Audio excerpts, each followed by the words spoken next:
Hey, I have some good news for you.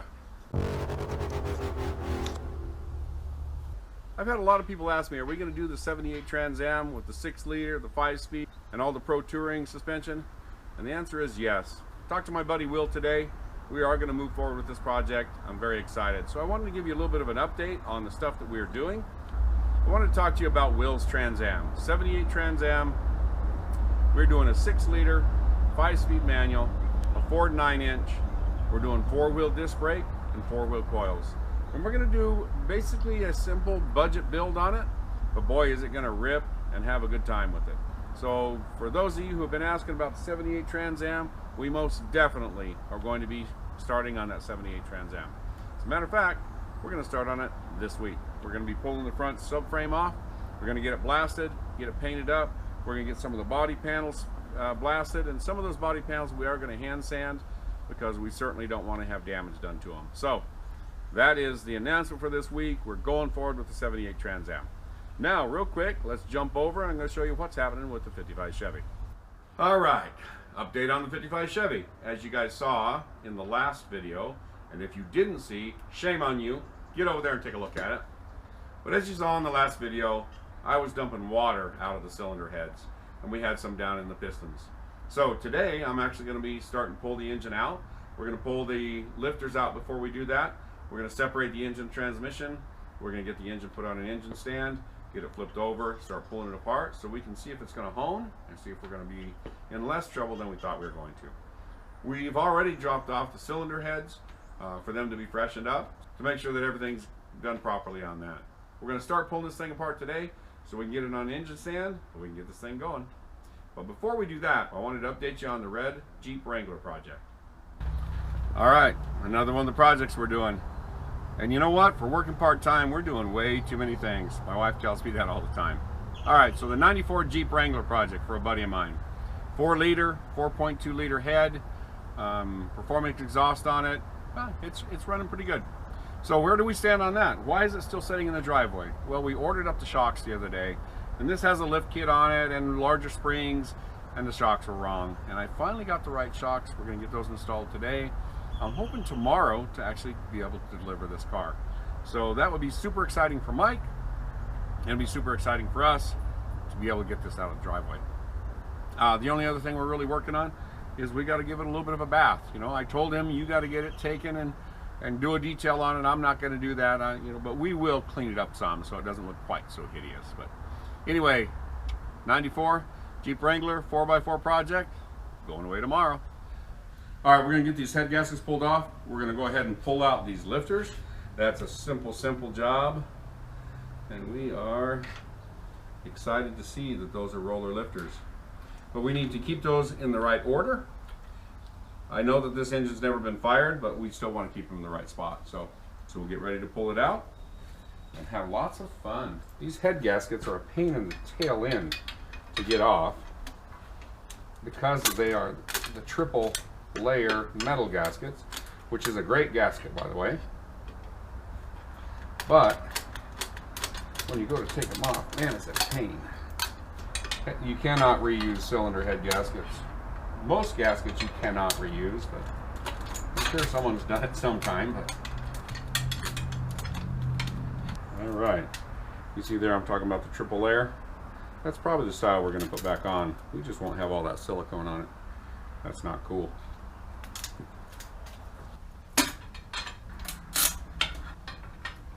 We'll get this girl pulled off here in just a second. Such a pain.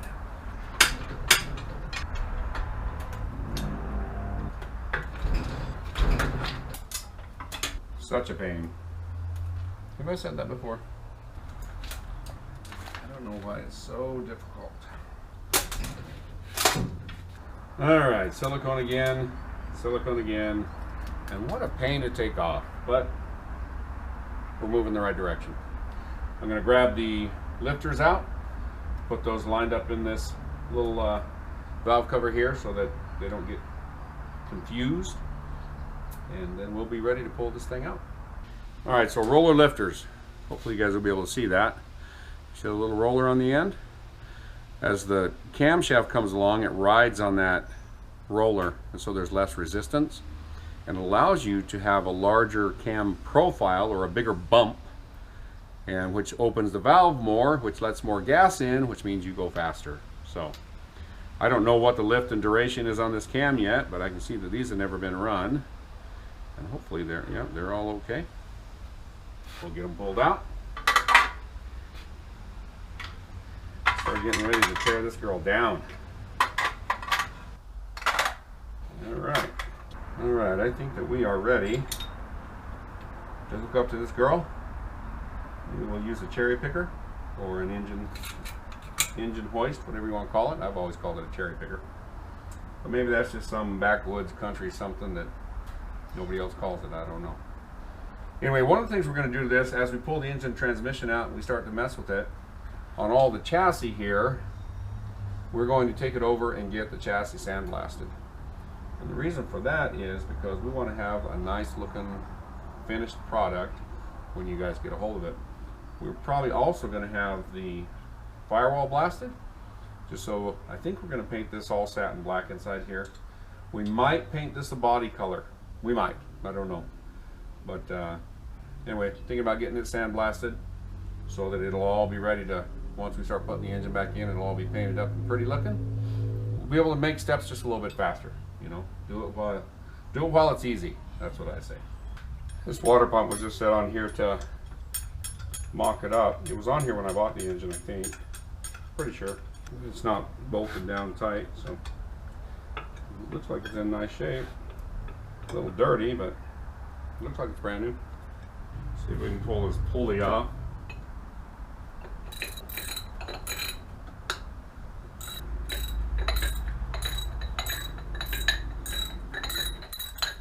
But we got that one off.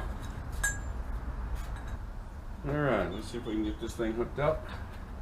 Ready to pull her out. Alright, so I have our chain bolted onto the cylinder head bolts, the short ones, to try and not distort anything. We're going to lift this up and see if we're balanced properly. And if we are, we're going to pull it out, separate this engine and tranny, and get ready to start honing.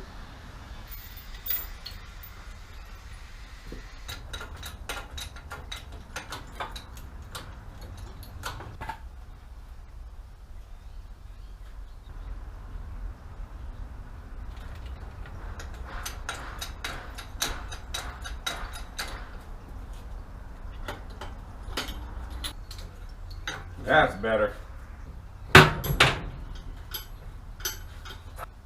Alrighty, one more try. Let's see if we can get it this time.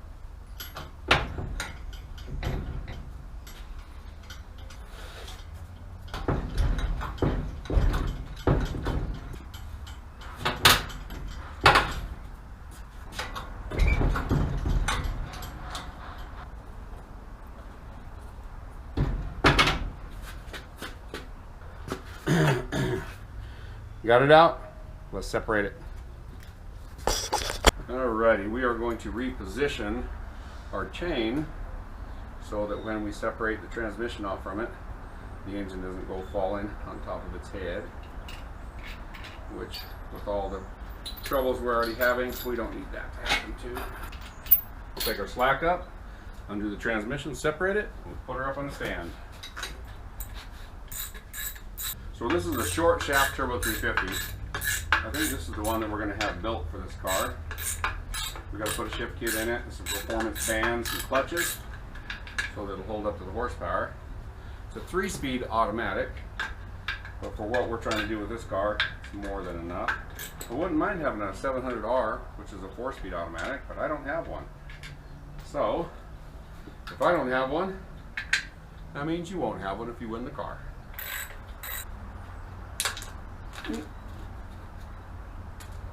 They're always trying to run away from me. There she goes. You don't want to get too much leverage on it or we'll pop an ear. That would not be happy.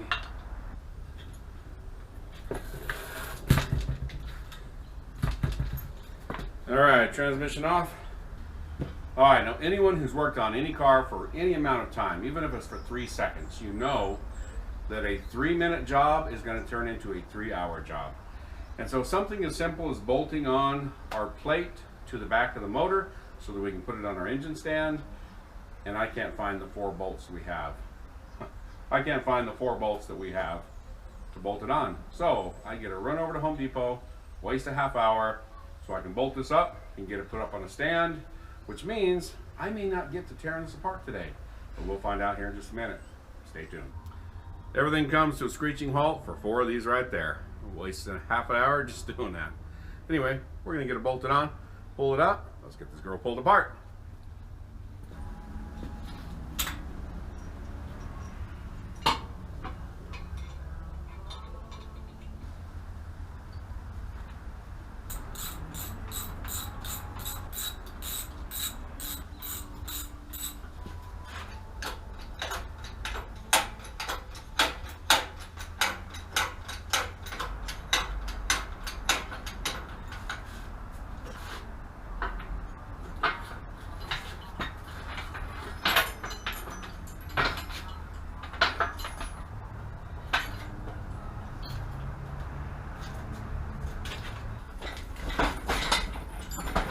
Alright, we'll get this off of there, just because we don't need it on.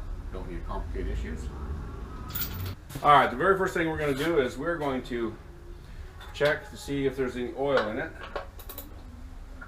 Because well, obviously we weren't going to run it without checking that, but I want to verify it. It's probably going to be dry. I expect it to be dry.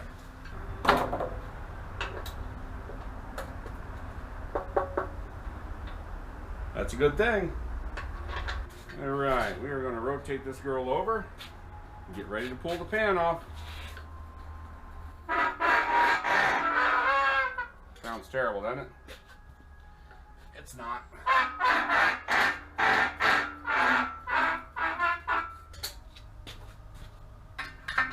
All right, this is fancy dancy. Wowzers, is that fancy. Well, we're going to get it pulled off. See what it looks like inside.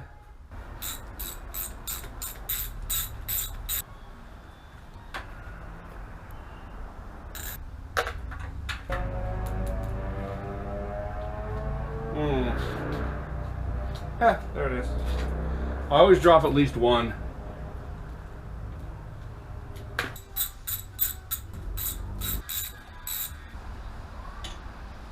All right, I have some good news.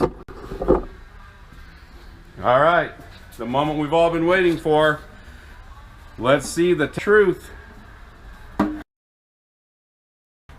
I cannot believe what I just found inside that engine. And you know what? I know it's underhanded, but I think it's sort of funny at the same time. Tune in next time to see what we discovered inside this engine. And you know what? For once on this engine, it was good news. No, that's like for thrice. We had roller rockers, we had a roller cam, and now we have something else that's pretty amazing. So, tune in next time to find out what present we uncovered when we popped the oil pan. Hey, I want to remind you guys to subscribe to the channel. Make sure you give us a like, thumbs up, share the link, leave a message. We really appreciate you guys coming by and checking out what we're doing. And as usual, thanks for watching.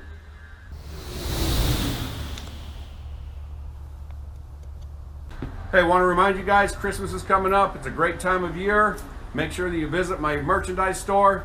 Make sure you subscribe, give us a like, share the link, and leave a message. That way YouTube knows that you guys are crazy enough to think that we're all right.